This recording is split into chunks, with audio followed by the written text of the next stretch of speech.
Ora, então, bom dia. Nós hoje vamos começar com um capítulo novo que visa dotar-vos de métodos para modelar sistematicamente sistemas lineares e que também são úteis quando consideramos os sistemas não lineares.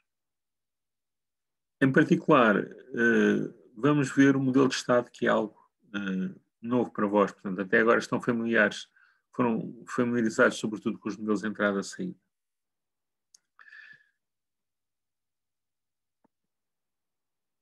Bom, o que é um sistema? O que é um sistema? Um sistema é um conjunto de elementos que interagem.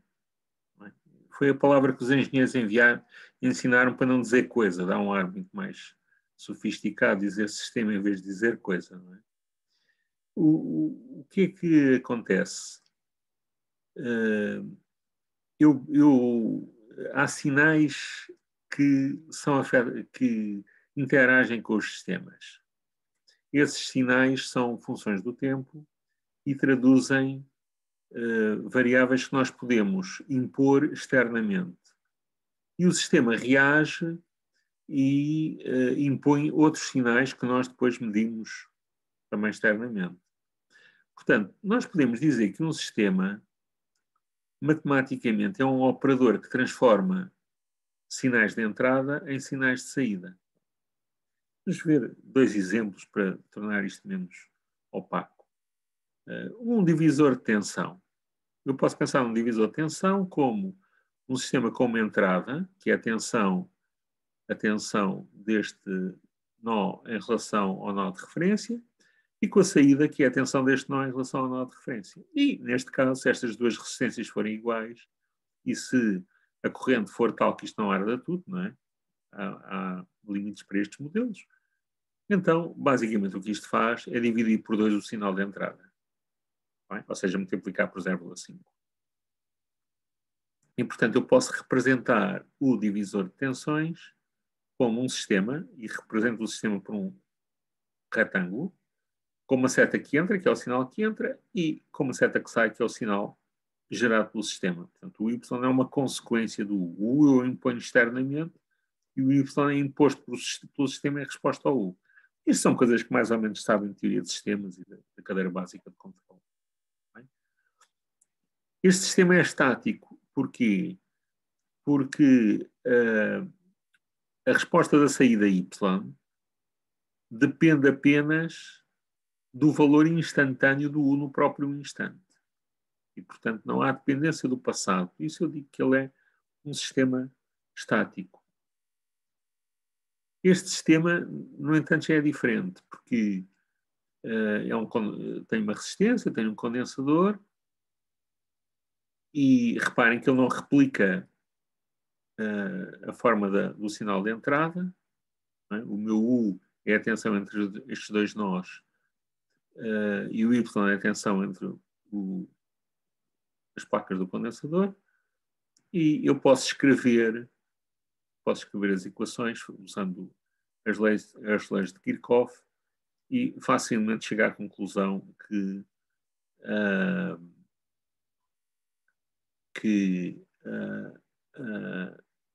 a equação satisfeita é esta aqui, porque reparem que C dy dt não é mais do que corrente. Ora, se não houver corrente a sair daqui para fora, não é?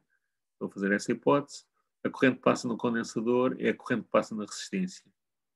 E, portanto, o Y é o U menos a cada tensão da resistência.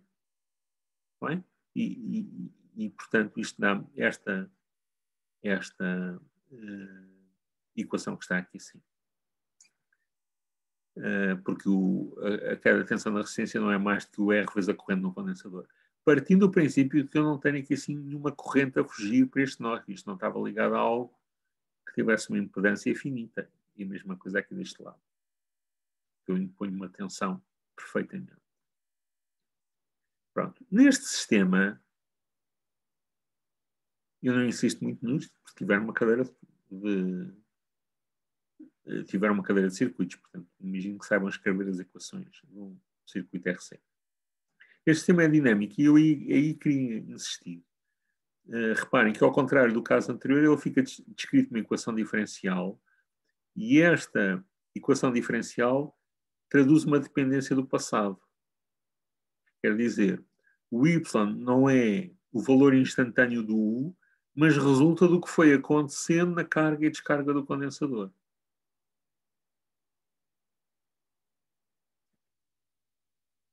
Eu agora posso ter sistemas com vários blocos que interagem entre si. Lembram-se que nós vimos o exemplo do tanque, em que eu descarrego água para um tanque, é uma válvula que deixa sair a água aqui por baixo, e nós tínhamos escrito duas equações, uma para a conservação da massa, que relacionava o caudal de entrada e de saída com o nível, e outra para a conservação de energia, que é a lei de Bernoulli, que dá o caudal em função do nível. Esta é estática e esta é dinâmica. Mas eu posso, reparem, eu posso pensar num sistema como o acoplamento destes dois sistemas.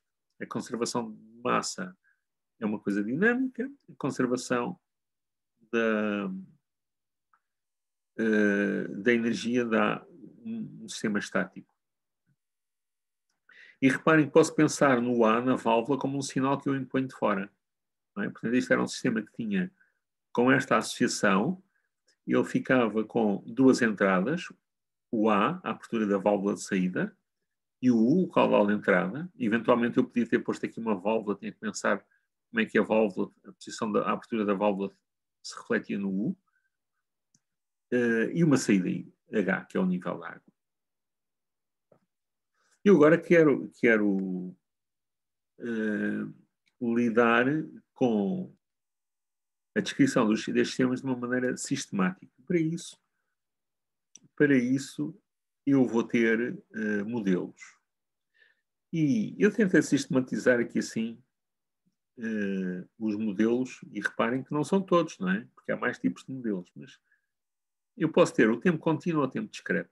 Não é? O tempo discreto já sabemos que é andar de um intervalo de amostragem no outro intervalo de amostragem, enumera-se intervalos de amostragem, 1, 2, 3, 4. Enquanto o tempo contínuo, qualquer instante existe, não é? As variáveis estão definidas.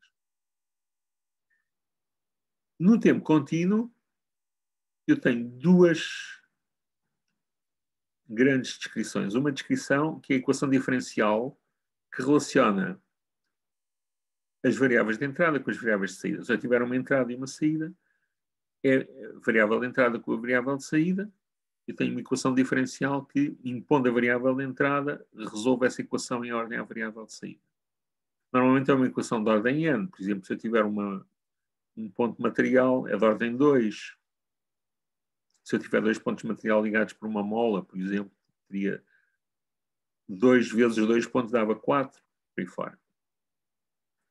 Eu posso ter uma outra alternativa, que é o modelo de estado, que é um sistema de N equações diferenciais de primeira ordem.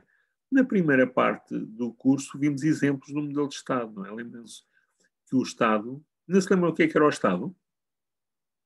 Quem é que se lembra o que era o estado de um sistema? Era um conjunto de variáveis que satisfazia o quê? Condição. Ninguém se lembra? O estado tem que ser tal que, se eu souber o valor do estado a um determinado instante, tem que ser capaz de o calcular para o futuro. E, matematicamente, eu passei a ter uma equação diferencial de ordem n a ter n equações diferenciais de primeira ordem. Já vamos ver uns exemplos.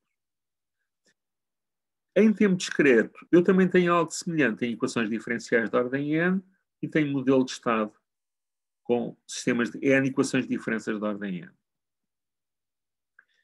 Em vez de equação diferencial, eu podia ter uma função de transferência.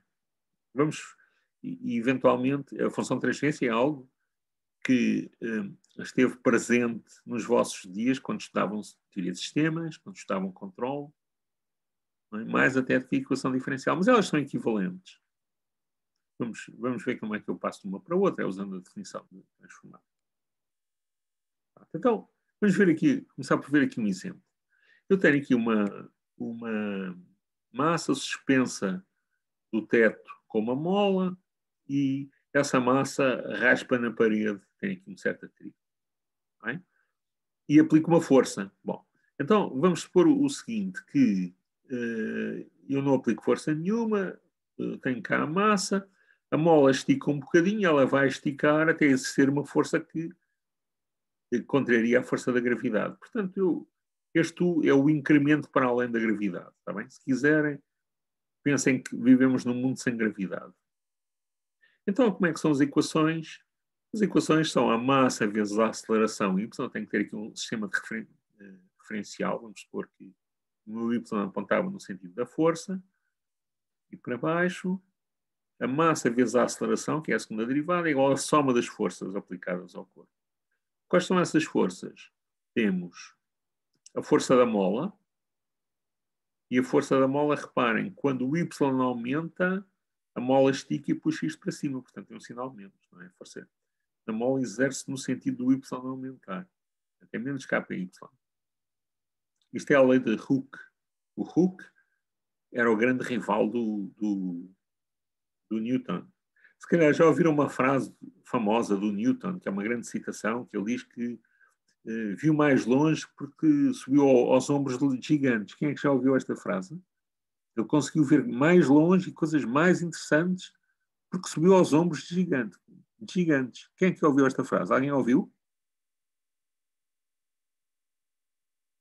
Mas é uma frase, não ouviram? Ou ninguém se acusa? Eu já ouvi Já ouviste? Ok. Mas o que se calhar não sabem é que isto era uma piada para o Hooke. Ele e o Hooke testavam-se tremendamente. E o Hooke era um tipo baixinho que usava sapatos com tacões altos para parecer um bocadinho mais alto.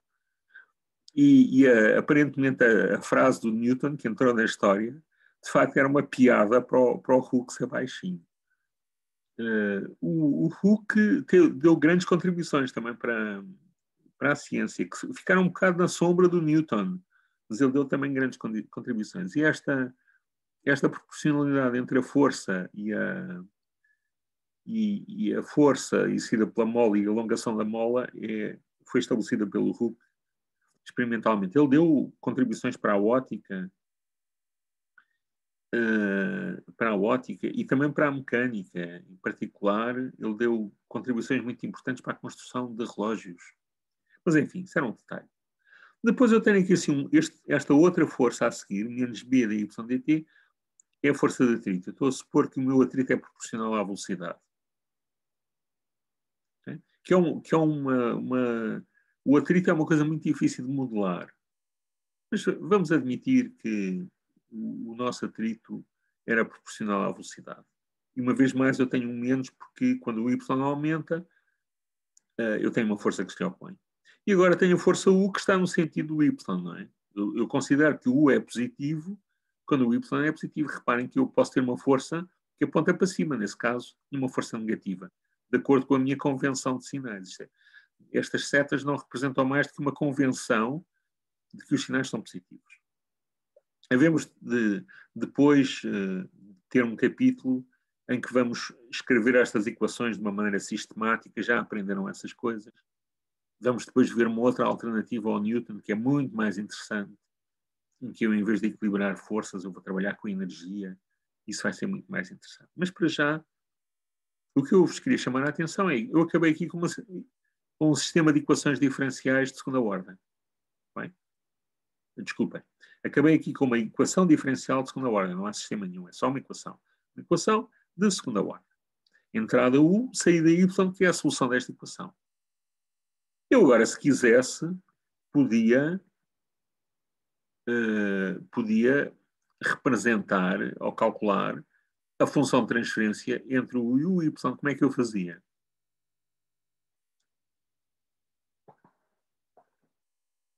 Como é que eu fazia para ter a... Esqueci-me de pôr aqui a minha mesa digitalizadora, mas podem ir falando. Como é que eu faço para obter a minha função de transferência entre o U e o Y? Aplicar a transformada de Laplace? Aplicava a transformada de Laplace com condições iniciais nulas, não é? Não se esqueçam disso, porque senão há um termo adicional relativo às condições iniciais. E dê-me só um bocadinho.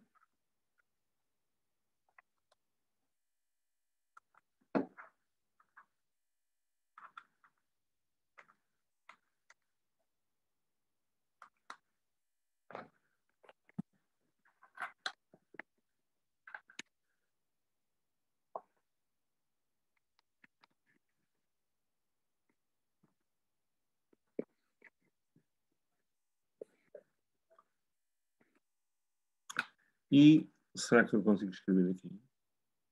Não. Não consigo. Mas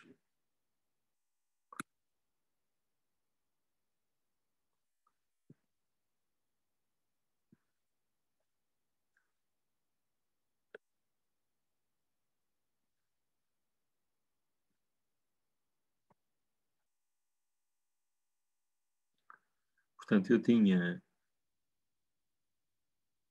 D2Y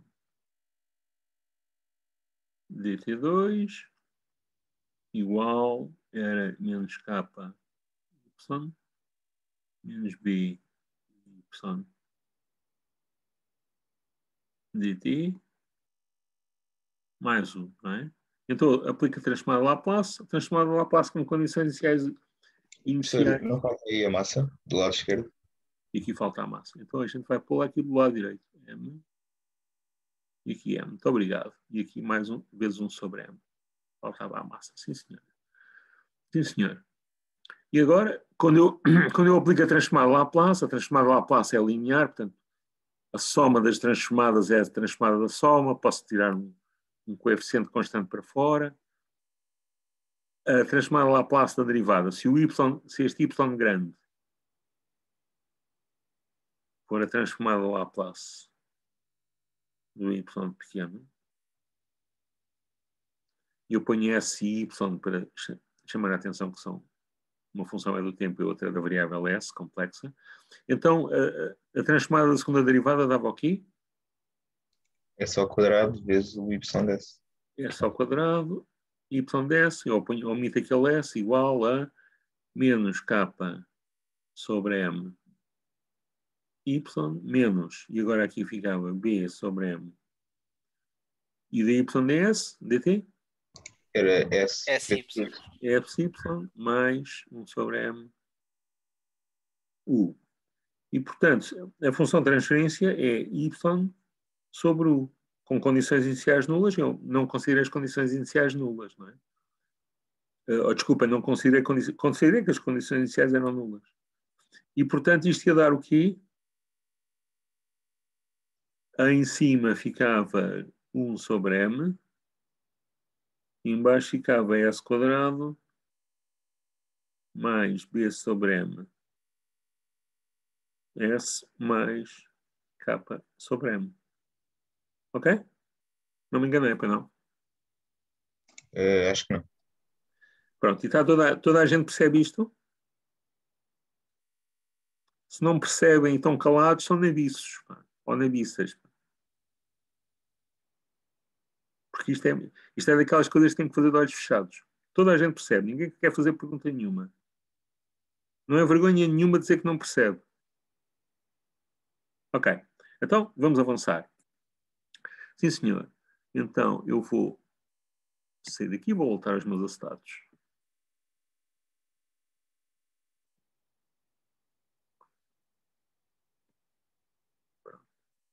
Então vamos ver uma outra coisa. Como é que eu represento a minha equação com um diagrama de blocos se eu só tiver integradores, amplificadores por constantes, de ganho constante, e pontos de soma? Como é que eu faço isto? Bom, eu tenho aqui uma segunda derivada, portanto eu vou supor que tenho dois integradores. Está bem? E vou ter as variáveis que eu tenho tenho o y, tenho o y de ponto e tenho o y de dois pontos. Portanto, se eu tiver o y de dois pontos, integro uma vez, tenho o y de ponto. Se integrar outra vez, tenho o y. E agora eu tenho que forçar a que o y de dois pontos seja o y de dois pontos, esteja de acordo com aquela equação. Portanto, o que é que eu vou fazer? Vou dividir tudo por m, e então eu ia ter menos k sobre m, y. Onde é que está o y? Está aqui. Tenho que multiplicar por menos k sobre m e somar. Depois, menos b sobre m dy dt, derivada do y. Cá está ele, aqui. Multiplica por menos b sobre m e soma. E, finalmente, 1 sobre m, u. 1 sobre m, u. Estão a ver? Qual é a técnica? Portanto, quando nós temos uma equação diferencial linear de ordem n, eu ponho aqui uma cadeia de integradores e agora vou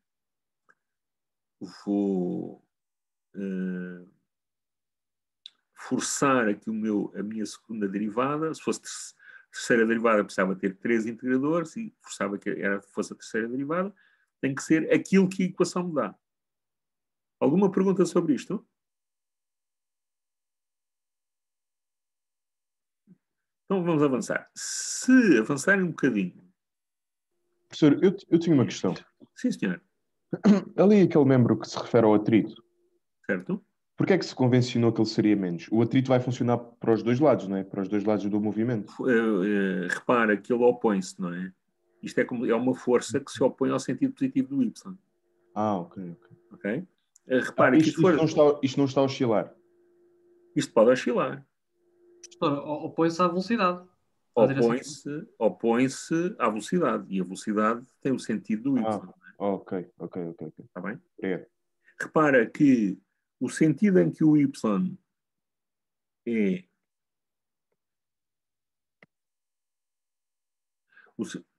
Desculpa. O sentido em que o Y... Esta setinha que eu digo assim, isto é uma convenção. Podia ter posto o Y para cima,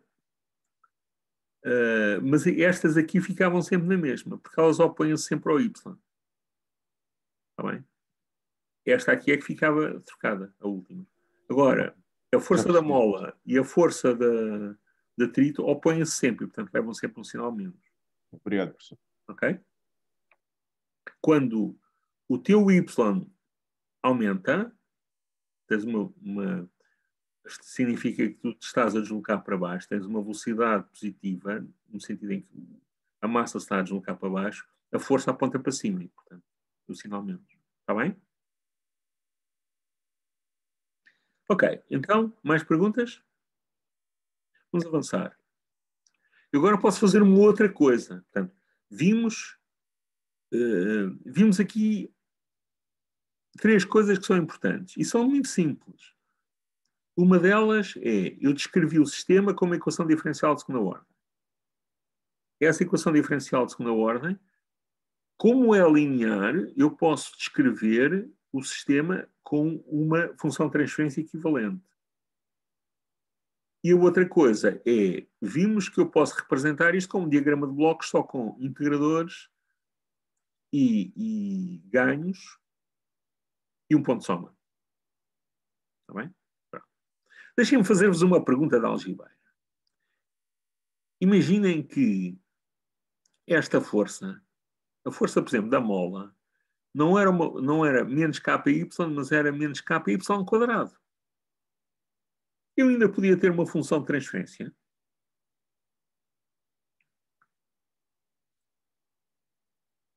Fazia sentido ter uma função de transferência?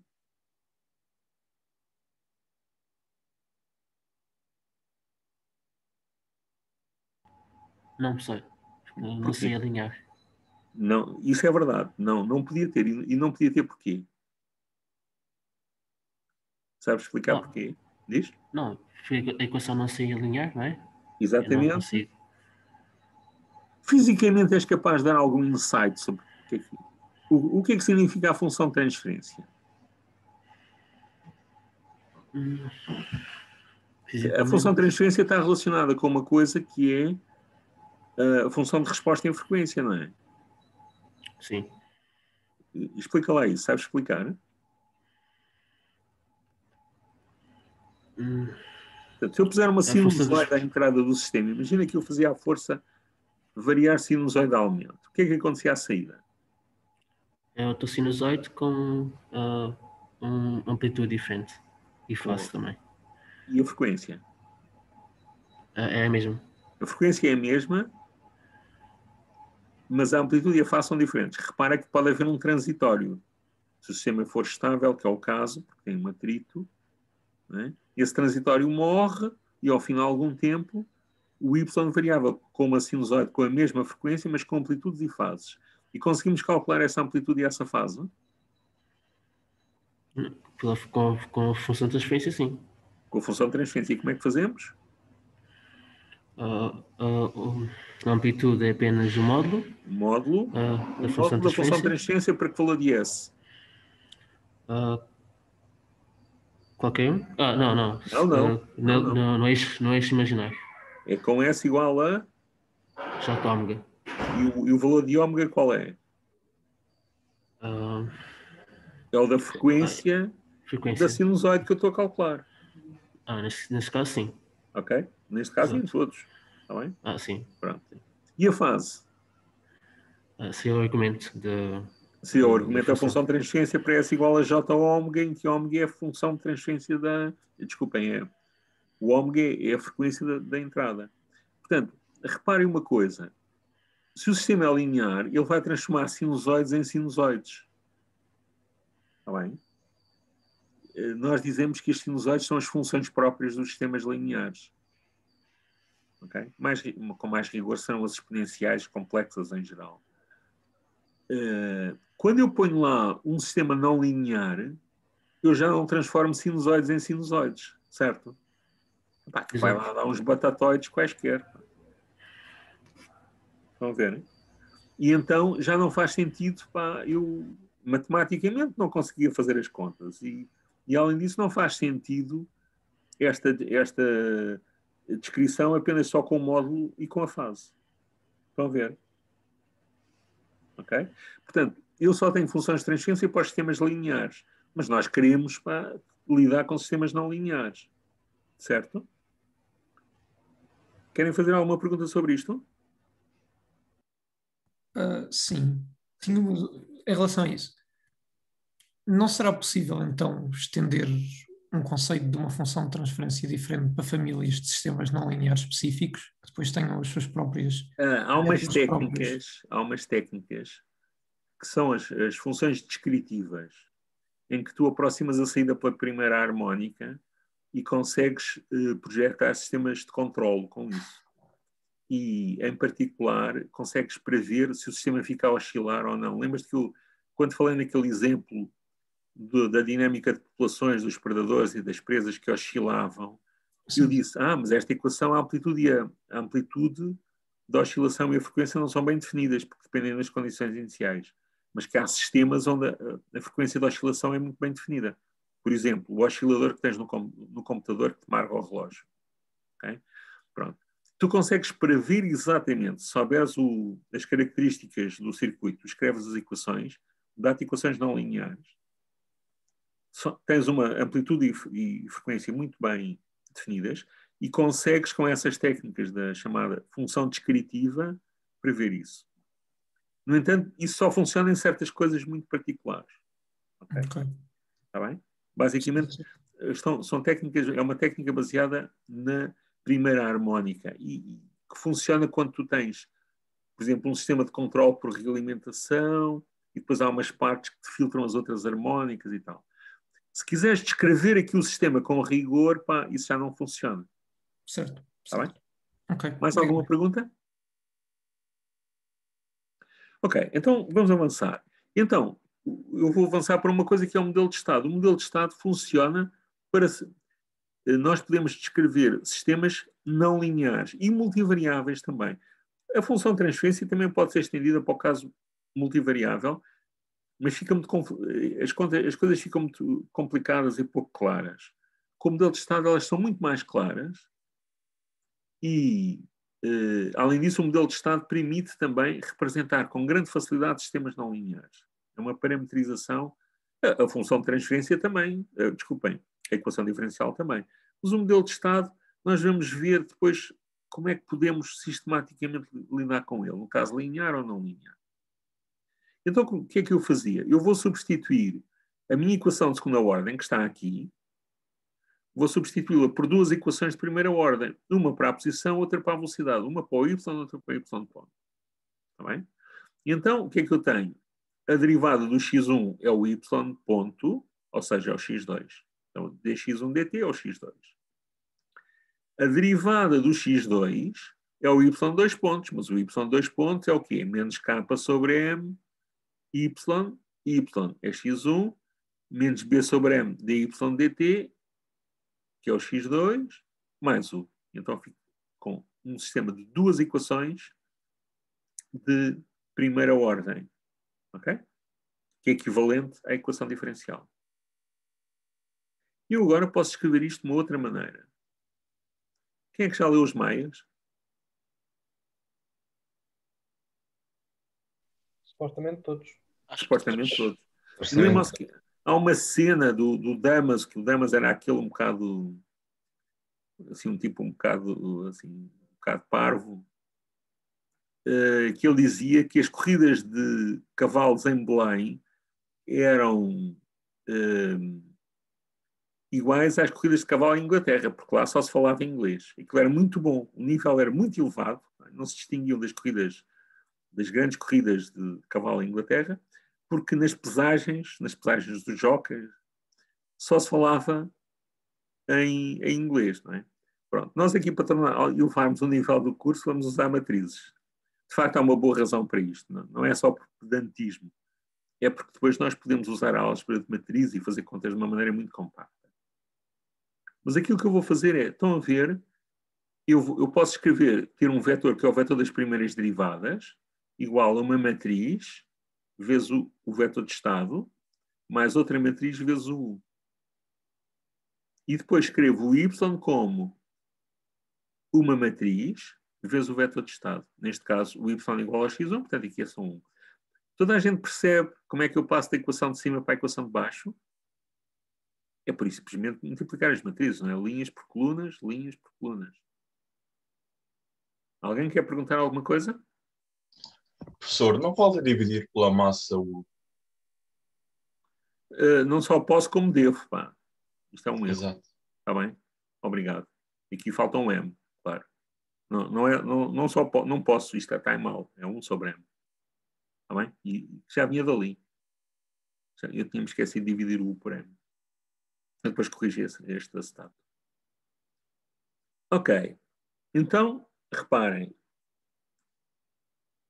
O meu modelo de estado escreve-se assim, no caso linear. E em geral, eu tenho uma equação, esta primeira equação chama-se equação dinâmica e relaciona-me as entradas com o estado. E é uma equação, é um sistema de equações diferenciais de primeira ordem que é linear. E depois tenho aqui, sim, uma outra equação que, enfim, é um bocado demais chamar isto de uma equação.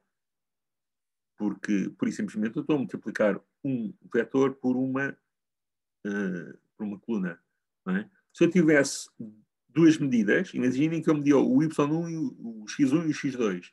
Então, o y era um vetor, era a identidade vezes x1 e x2. Eu podia ter um sensor que me disse x1 mais x2. Então, ficava 1 e 1. Ok? Essas coisas podem acontecer. Esta equação é chamada equação de saída. Portanto, eu tenho duas equações. A equação que me traduz a dinâmica, a da esquerda, que é a equação diferencial, ao sistema de equações diferenciais, e depois tenho uma outra que me traduz as minhas observações. Esta matriz 1, 0, aqui da matriz das observações, traduz-me os meus sensores, a maneira como eu liguei os meus sensores, a sensibilidade deles e por aí fora. As variáveis que eles são a medir. Esta matriz aqui, que multiplica o U, traduz-me os meus atuadores. Tem a ver com os meus atuadores. E esta matriz quadrada tem a ver com a maneira como o sistema define a personalidade do sistema. Ela é que vai dizer se o sistema oscila ou se não oscila, se é estável ou instável e por aí fora. Está bem? Isto vai ficar claro daqui a bocadinho. Bom, então, vamos usar uma nomenclatura standard, que é assim, eu vou chamar esta a matriz A, esta a matriz B e esta a matriz C.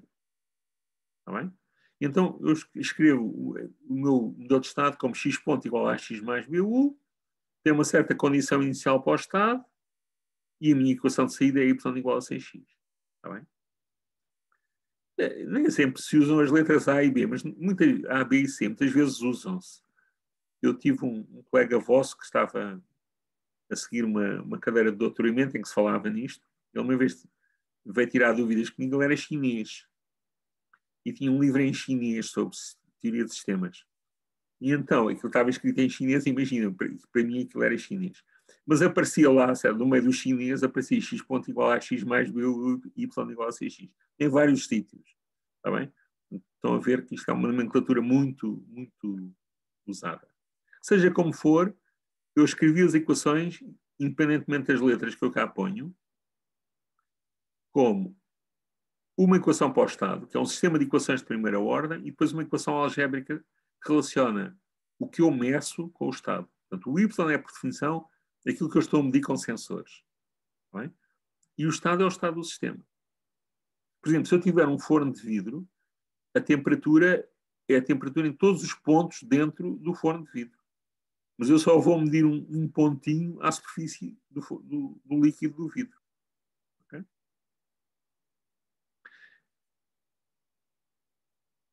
Bom, em geral, eu posso ter uma equação diferencial que eu escrevi aqui da maneira mais horrível. Esta é não linear. Está bem? Esta é não linear. Eu tenho uma função G, no caso dos sistemas lineares, isto é uma combinação linear de derivadas da saída, derivadas da entrada. Está bem? Esta notação YK significa a derivada de ordem K do Y. E tem que ter condições iniciais. Posso descrever o sistema pela equação diferencial. Não é? No caso linear, com coeficientes constantes, tinha qualquer coisa assim, estão a ver? Tenho uma combinação linear das derivadas da saída, uma combinação linear das derivadas da entrada, e está igual uma coisa à outra. Reparem que estas derivadas da entrada é que me dão os zeros. Estão a ver? Se eu fizesse aquela continha de há bocado, é óbvio para toda a gente que esta função de transferência é a função de transferência daquela equação linear com coeficientes constantes, ou não? Ou querem que eu faça um exemplo de segunda ordem, por exemplo? Ok. Pode fazer um exemplo, por favor. Posso fazer um exemplo. Vou copiar.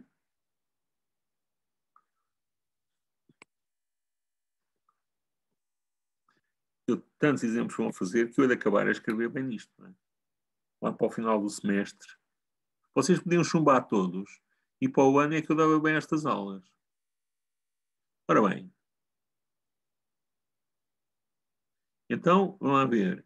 Eu tenho y, 2 pontos, mais A1, y ponto, mais A2, y, igual a B0, U, mais B1, U ponto. Ok? E eu agora tomo a transformar Laplace e ficava o quê? Ficava S quadrado mais A1S mais A2, tudo a multiplicar pela transformada Laplace do Y, igual a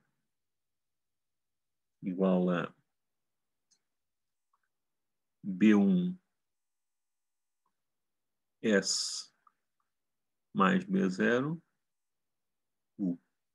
Reparem que eu troquei aqui a ordem, não é? Este é o primeiro. E este aqui é que dá o S, não é? E aquele é o segundo. E, portanto, o meu Y vai ser o Y sobre o U.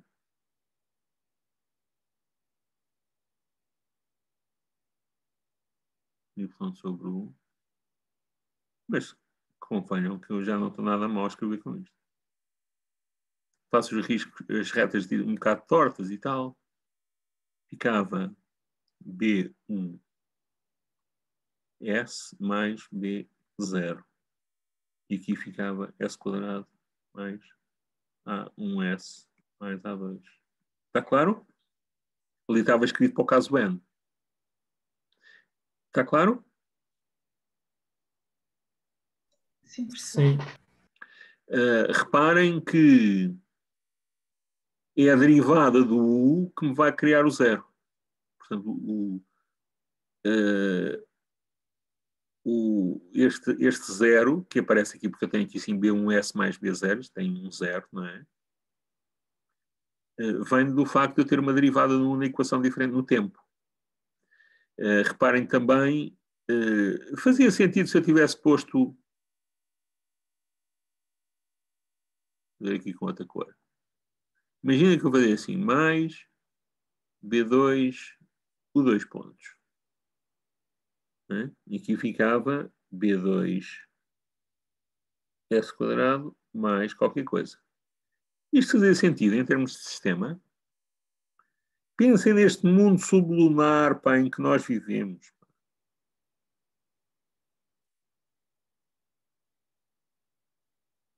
Por enquanto sim, o sistema era instantâneo.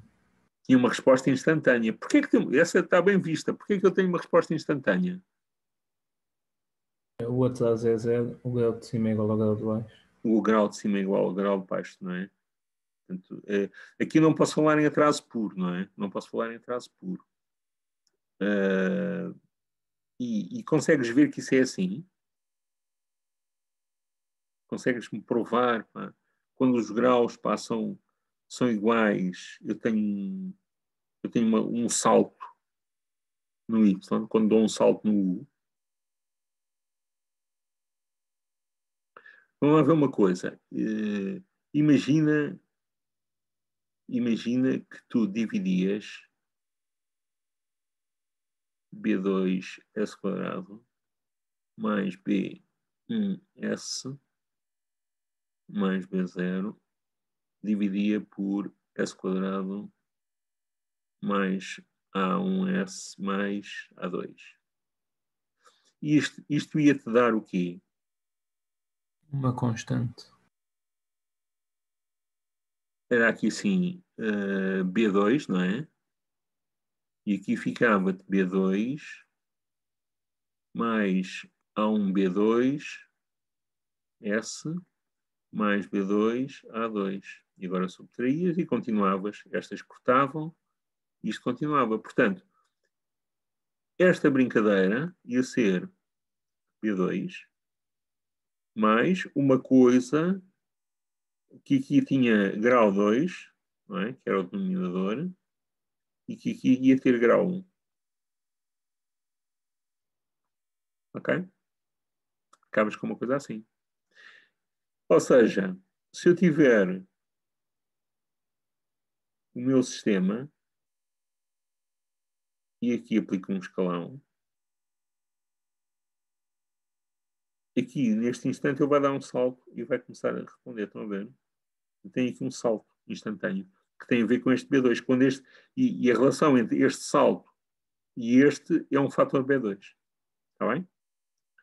Depois havemos de voltar a ver isto. Então, ok, para já ainda posso, não é? Tenho um salto instantâneo.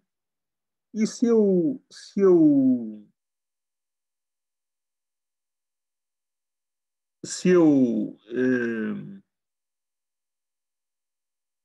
juntasse aqui assim mais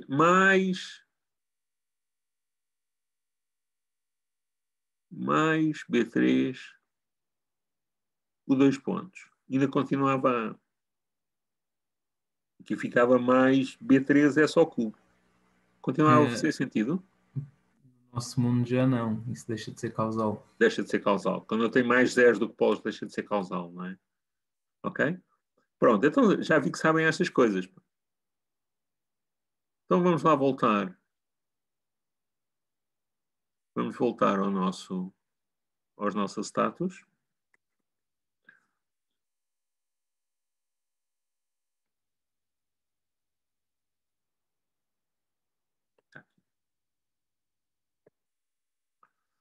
Pronto, portanto, eu posso ter, no caso linear, tenho esta equação diferencial, tenho a função de transferência, passa-se de uma para a outra, é imediato, não é?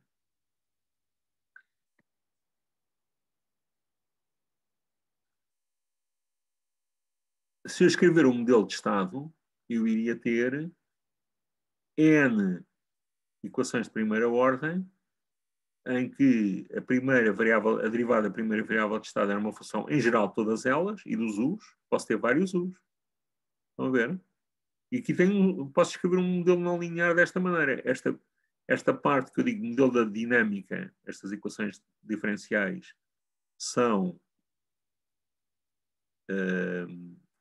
são dinâmicas e são equações de primeira ordem, tem N equações de primeira ordem, e agora aqui assim tem o modelo dos sensores, que são equações que dependem, em que o y depende de uma função estática, pode ser um quadrado, um seno, o que for, não é?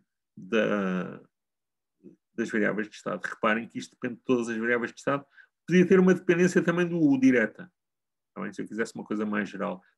Era a generalização da situação em que eu tenho tantos polos como zeros.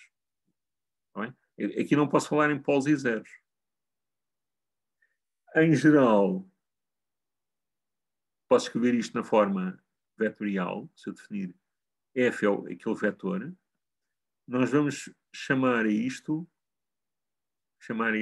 f. Reparem que este f é o f1, o f2, o fn. Ele transforma-vos a cada ponto do espaço de estado x1, xn. Imaginem que não tinham u's. Os u's eram 0. A cada ponto x1, xn, ele dá-vos o f1, o f2 e o fn dão-vos um vetor de derivadas. Está bem? Então, isto chama-se um campo de vetores, porque cada ponto do espaço de estados dá-nos um vetor. Está bem? Nós vamos depois ver que este vetor tem um significado muito interessante e que traduz a solução da equação diferencial, como não podia deixar de ser. Eu integro a equação integrando estas equações. Não é? No caso linear, os meus f são por isso simplesmente ax mais bu. O f reduz-se a isto. Está bem? Pronto. Eu até agora tenho estado só a dar nomenclatura, não é? Ainda não ensinei propriamente nada. Como é que as coisas se escrevem? Bom, antes de avançarmos, vamos ver como é que eu posso representar isto só com integradores. Eu tenho uma bateria de integradores. Reparem que isto aqui não é um integrador só, são N integradores, para as variáveis x1 até xn. Então tenho aqui o meu vetor x, multiplico por A e vou fazer com que o x ponto seja AX mais BU. Portanto, o x ponto fica AX mais BU. E o meu y é multiplicar o x por c. Quando eu quiser impor as condições iniciais, carrego os integradores com o x0. Bem? Há uma ferramenta. Toda a gente tem acesso ao Simulink.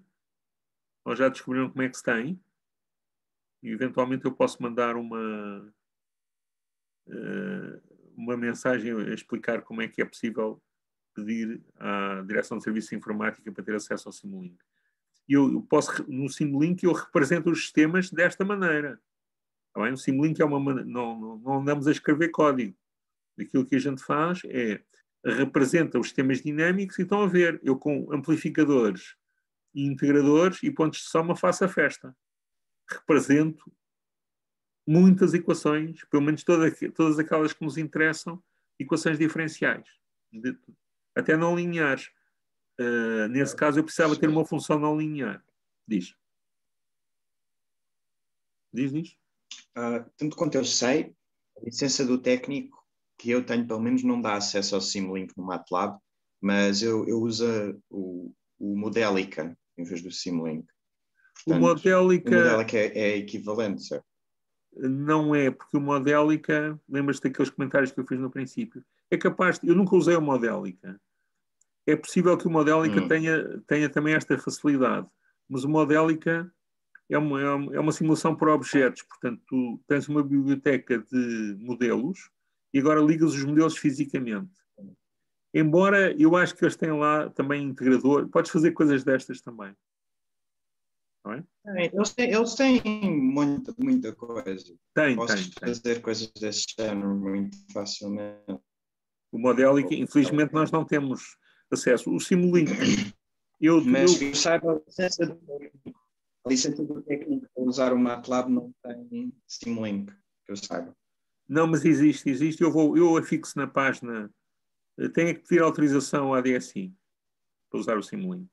Eu, de qualquer maneira, tenho estado nos trabalhos a evitar o Simulink. Mas... Tem que se mandar o e-mail à DSI a pedir. Exatamente. Ok. Então, vamos avançar um bocadinho. Vamos supor que eu tinha, por exemplo, estas duas equações. não é? Esta equação de estado. Esta equação de estado transforma-se nestas duas equações. Vejam lá se aqui vê-se mal, isto é 4 e 5, está aqui o parêntese reto da. Né?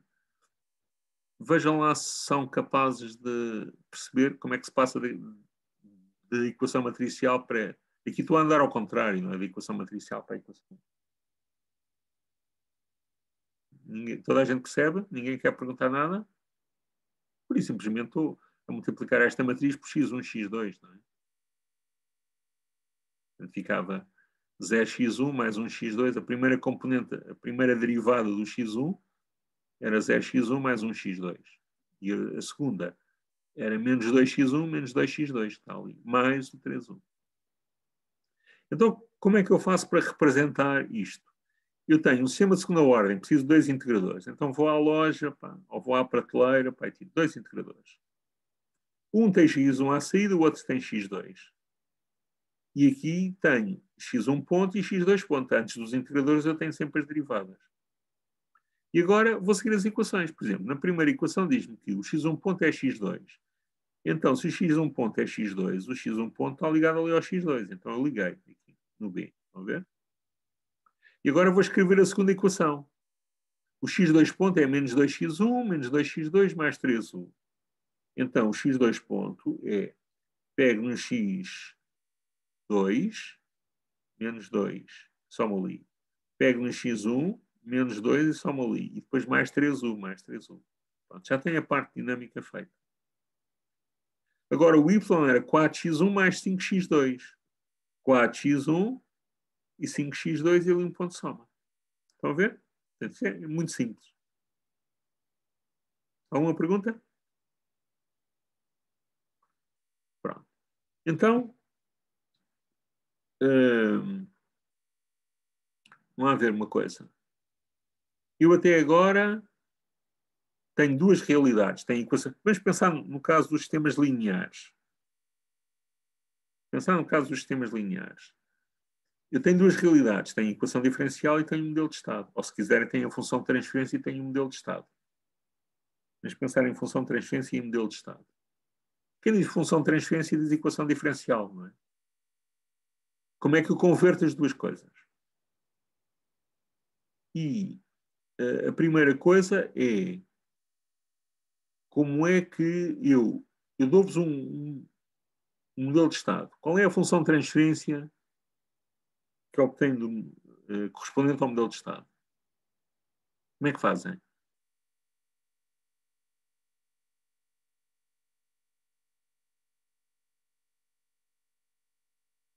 Qual é a definição de função de transferência? A relação entre a entrada e a saída? Quociente entre Quociente. um Q da entrada e um Q da saída. A função? Entre as transformadas Laplace da saída e da entrada com condições iniciais nulas. Ok? A definição é importante porque ela diz-te o que é que tu vais fazer. Vais tomar a transformada Laplace da saída e da entrada com condições iniciais nulas e depois resolves em ordem ao quociente do y pelo u. Ok? As definições não são esquisitices. Muitas vezes as definições dão-vos um guia para nós calcularmos as coisas. Não é? Então vamos lá tomar aqui a transformada Laplace desta equação. Isto funciona, a transformada Laplace funciona também matricialmente. A transformada Laplace do x ponto com condições iniciais nulas é Sx. E se fosse sem condições iniciais nulas? Se eu tivesse uma condição inicial que fosse um certo x0, isto dava o quê? Quando eu tomava a transformada Laplace? Quem é que sabe? Dava Sx menos x0. Está bem? Parecia aqui um termo extra, menos x0. Mas como ele é zero, não o ponho cá. Então, do lado esquerdo eu tenho Sx, do lado direito eu vou ter a transformada Laplace do Ax mais BU e a transformada Laplace é uma função linear, portanto eu fico com Ax mais BU, em que o x e o u são as transformadas Laplace. Está bem? Agora eu quero resolver isto em ordem ao x, porque se eu tiver o x em função do u, é muito fácil, porque o y é o cx. Certo? Portanto, basta eu multiplicar por c para ter o y.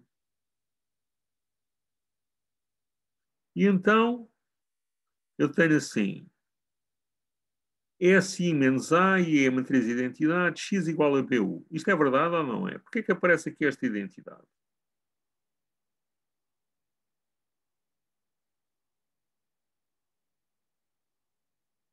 Imaginem que eu não tinha a identidade. Isto fazia sentido? Se eu tivesse S menos A. Diz? Não. Porquê? As dimensões são diferentes. Então, e o S, que dimensão é que tem? O S não é uma matriz. Ou seja, é um vetor? É um escalar. O S é um escalar. Ok. Está bem? É variável. É que a variável de Laplace é um escalar. E o A é uma matriz, não é? E então, eu ponho aqui o I. Reparem que isto não é arbitrário, porque eu posso escrever SX é a mesma coisa, é SIX. E depois ponho o X em evidência. Está claro? Para poder fazer esta continha aqui. Então, o meu X vai ser o SI menos A invertido BU. Está bem? E o meu Y é igual a C, SI menos A invertido BU. Tá? Então, qual é a função de transferência? Se eu vos der o A, o B e o C, qual é a função de transferência correspondente a esse modelo de estado? Esta é uma pergunta muito difícil.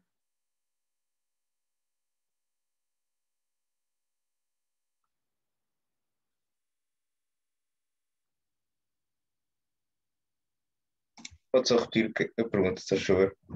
Obtivemos a resposta, mas esquecemos de qual era a pergunta. Qual é a função de transferência? Chegámos à conclusão que o y de S é esta última linha aqui. C, SI menos A invertido B, U de S. Então qual é a função de transferência? É C vezes SI menos A ao contrário a menos 1 vezes B. Ok. Está claro para todos? Alguém quer que eu explique mais alguma coisa ou querem fazer perguntas? Portanto, se eu vos der um modelo de estado, é muito fácil obter a função de transferência. É esta fórmula que está aqui. Com quaisquer matrizes. Chamem-se elas o que se chamarem. Tenho que pôr as matrizes bem por ordem. Está bem? Pronto. Então agora vamos ver mais aqui umas coisas. A inversa é a adjunta a dividir pelo determinante. Está bem? Vocês neste momento, se eu vos pedisse para calcular a adjunta, ninguém conseguia. Ou alguém conseguia calcular a adjunta. Se calhar ninguém conseguia. Alguém conseguia calcular a adjunta? Mas já vamos ver como é que se calcula. De qualquer maneira, lembram-se que eu tenho que dividir pelo determinante. O determinante é SI menos A, é um polinómio em S. Está bem? E, portanto, o meu G de S é C adjunta de SI menos A, B. Ou seja, eu aqui tenho uma matriz, seja ela qual for, que depende de S. Vezes um vetor coluna, isto vai-me dar uma matriz vezes um vetor coluna, vai-me dar um vetor coluna. E aqui tenho C um vetor linha, vezes um vetor coluna, vai-me dar um escalar. Portanto, em cima eu tenho um polinómio em S e em baixo também tenho um polinómio em S. Então digam-me lá, se quiserem calcular os polos do sistema, lembram-se o que eram os polos? O que é que são os polos do sistema?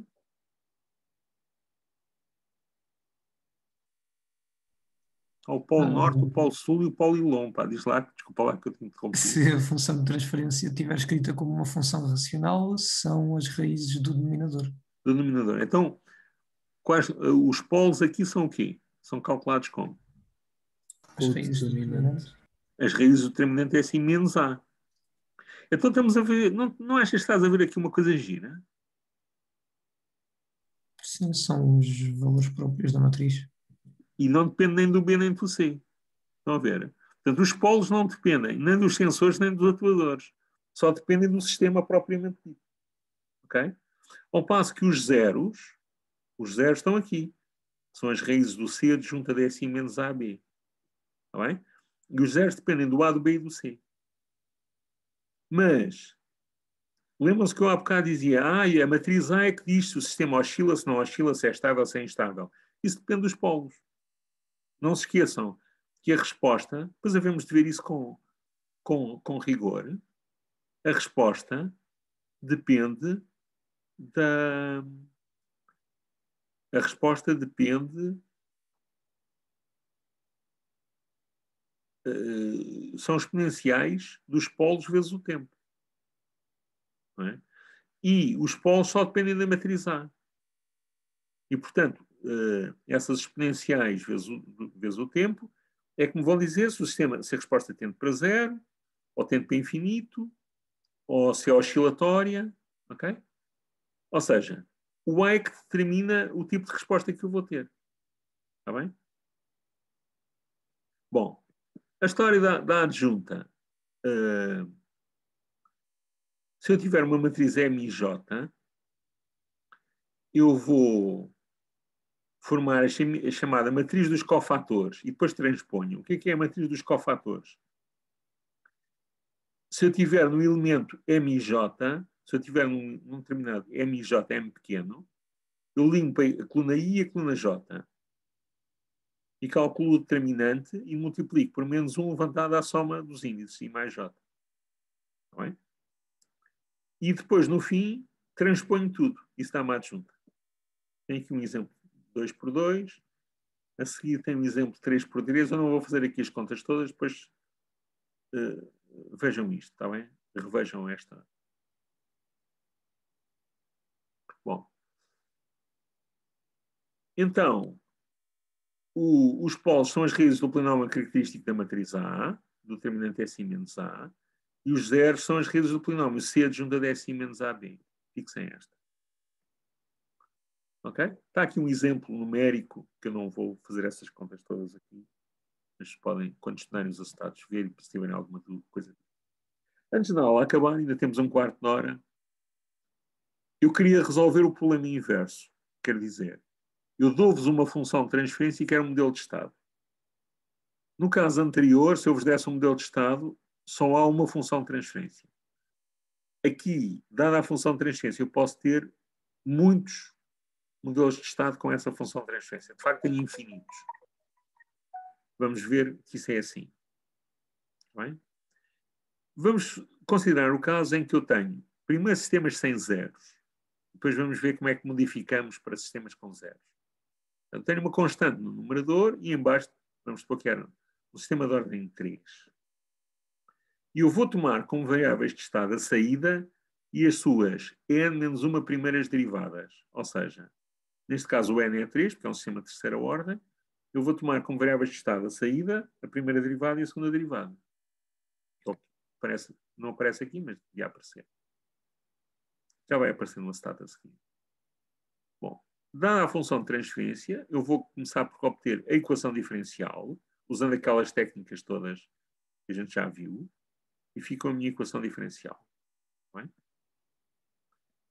E agora eu vou definir as minhas variáveis de estado, é a saída e as derivadas até à segunda ordem, porque o n é 3, portanto eu paro. Está bem?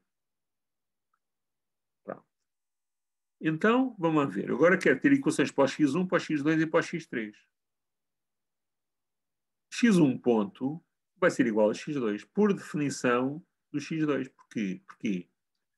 Porque x1 ponto é a derivada do x1, que é igual à derivada do y, mas a derivada do y é o x2. Logo, x1 ponto igual a x2. Já tenho aqui uma equação. x2 ponto é a segunda derivada do y, mas a segunda derivada do y é o x3. Logo, x2 ponto igual a x3. Ok? Eu agora não posso fazer isto, continuar e fazer o x3 ponto desta maneira. Mas, porque senão ia ter a terceira derivada, e a terceira derivada já não é variável de estado. Mas posso usar a minha equação diferencial. Então eu vou lá acima, e o que é que eu tenho aqui assim? Reparem, eu aqui tenho y3 pontos é a derivada do y2 pontos. O y2 pontos é o x3. Portanto, eu aqui tenho a derivada do x3 igual a menos A1 e a segunda derivada do y. A segunda derivada do y é o x3. Portanto, menos A1, x3. Depois, menos A2, y ponto é o x2. Menos A2, x2. E finalmente menos A3, y é o x1, menos A3x1, mais B0. Está bem?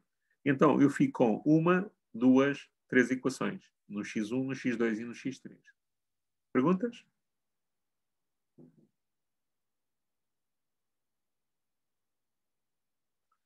Eu posso escrevê-las na forma matricial assim.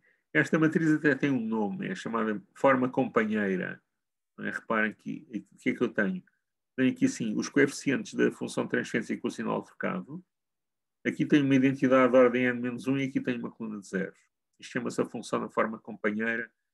Merece um nome porque estas matrizes têm algumas propriedades simpáticas. Está bem? E o meu y é 100x. Então agora vamos ver se eu tivesse um 0. Se eu tivesse um 0, e se usasse aquela técnica, apareciam-me derivadas do U. Derivadas do U não aparecem no modelo de estado. Está bem? Se vocês no exame começarem a escrever derivadas do U, isso conta pontos negativos. Então, o que é que eu vou fazer? Eu, para efeitos de cálculo, eu vou partir o sistema num sistema só com polos e num sistema só com zeros. Este sistema só com zeros é não causal.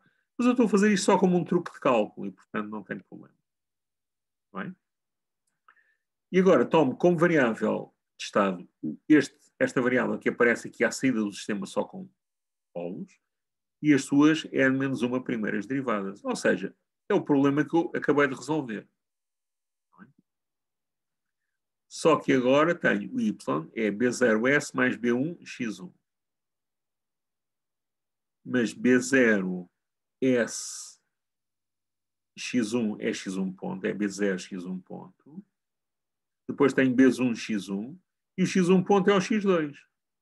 E, portanto, o meu y é B1 x1 mais B0 x2. Não se esqueçam, quando constroem matriz por ali, aquele zero extra. Está bem?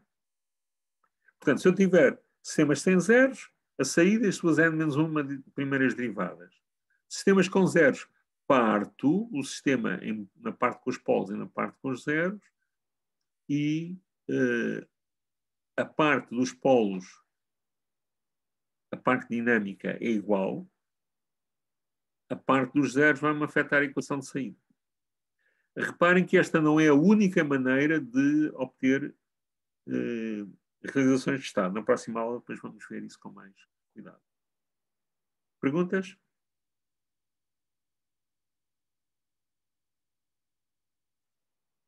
Então, se não há perguntas,